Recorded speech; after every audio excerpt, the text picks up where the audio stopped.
नमस्कार प्रणाम। हम भोजपुरी गायक कन्हैया चंचल और आज हमनी के देवी गीत रिकॉर्डिंग मास स्टूडियो डुमराव में भइला और भाई हमारे रंजन सम्राट और बड़ भैया म्यूजिक डायरेक्टर राजा राजेश।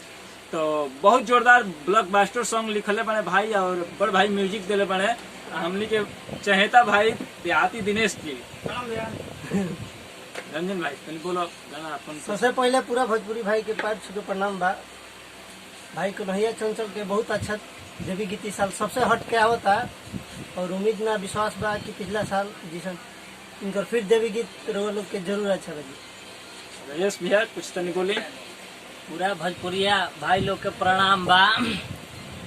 रघुआ सब छोट भाई पर प्यार दुलार दे जा, जिगर का टुकड़ा है, मेरा भाई है, इसका हेल्प करिए, शेयर करिए, इसको आगे बढ़ाइए और लाइक कमेंट एकदम चाट के करिए। आप सब सब्सक्राइब कर दीजिए, मेरे भाई का चैनल है, सब्सक्राइब जरूर करिएगा। कन्हैया चंचल म्यूजिक वर्ल्ड।